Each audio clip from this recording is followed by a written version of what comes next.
Hello बच्चों, तो आओ प्रश्न को देखते हैं। के मान अथवा मानों को ज्ञात कीजिए जिसके लिए निम्नलिखित समीकरण निकाय का कोई हल नहीं है। तो बच्चों देखो, हमें रैखिक समीकरण निकाय दिए गए हैं के एक्स प्लस 3y बराबर के माइनस 3। दूसरा समीकरण है 12x प्लस के वाई बराबर के। तो दिए गए प्रश्न की मुख्य अवधारणा की बात करें तो यहाँ पर हम देखेंगे बच्चों, यदि रैखिक समीकरण निकाय a1x plus b1y plus c1 बराबर 0 तथा a2x plus b2y plus c2 बराबर 0 का कोई हल नहीं है, तो बच्चों देखो इस स्थिति में इसके बीजगणितीय निरूपण की बात करें तो यहाँ पर x के गुणांकों का अनुपात अर्थात a1 बटे a2 बराबर हो जाएगा y के गुणांकों का अनुपात अर्थात b1 बटे b2, परंतु बराबर नहीं होगा अचर पदों के अनुपात के। तो इस मुख्य अवधारणा की सहायता से बच्चों हम दिए गए प्रश्न को हल करेंगे। तो बच्चों यहाँ पर हम दिए गए रैखिक समीकरण निकाय को लिख लेंगे। तो बच्चों देखो यहाँ पर पहला समीकरण क्या है, तो देखो यहाँ पर के एक्स प्लस 3y बराबर के माइनस 3, इसे समीकरण 1 दे दिया। तथा दूसरा समीकरण यहाँ पर क्या हो दिया है, तो देखो 12x प्लस के वाई बराबर के, ये हो गया हमारा दूसरा समीकरण। अब बच्चों देखो यहाँ पर इन दोनों समीकरण को हम रैखिक समीकरण के युग्म के मानक रूप से तुलना करेंगे। तो बच्चों देखो पहला वाला समीकरण को तुलना करते हैं तो a1 का मान हमें प्राप्त हो जाएगा x का गुणांक अर्थात के, b1 का मान प्राप्त हो जाएगा y का गुणांक अर्थात 3 तथा c1 का मान प्राप्त हो जाएगा माइनस कोष्टक में k माइनस 3। इसी प्रकार दूसरे वाले समीकरण को तुलना करेंगे तो यहाँ से बच्चों हमें a2 का मान प्राप्त हो जाएगा क्या, तो 12, b2 का मान प्राप्त हो जाएगा k तथा c2 का मान प्राप्त हो जाएगा माइनस के।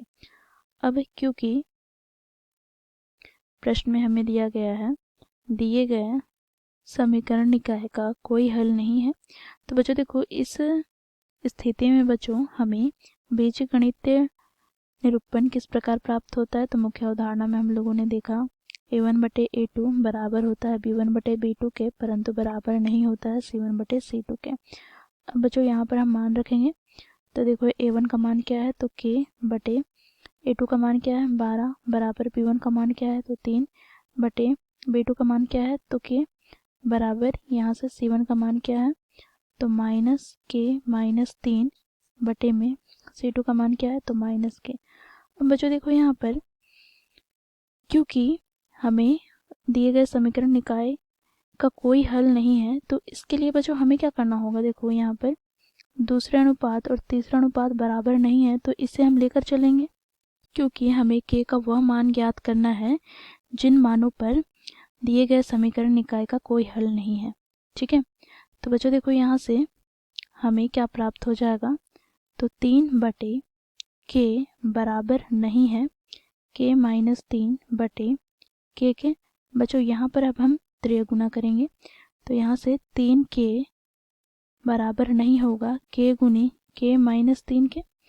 तो बच्चों देखो यहाँ से हमें क्या प्राप्त होगा, तो 3 गुनी k बराबर नहीं होगा, यहाँ पर हम कोष्टक को हल करें तो k स्क्वायर माइनस 3 गुनी k के, तो यहाँ से हमें प्राप्त हो जाएगा k स्क्वायर माइनस 3k बराबर नहीं होगा शून्य के, तो यहाँ से k का स्क्वायर माइनस 6k बराबर नहीं होगा शून्य के।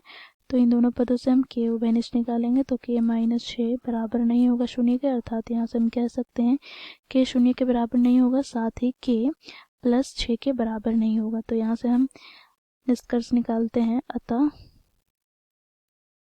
अतः k का मान 0 तथा 6 के अतिरिक्त सभी मानों के लिए दिए गए समीकरण निकाय का कोई हल नहीं होंगे। तो दिए गए प्रश्न को बच्चों इस प्रकार मुख्य अवधारणा की सहायता से हम हल करते हैं। आशा करती हूँ आप लोगों को यह प्रश्न समझ में आया होगा। धन्यवाद।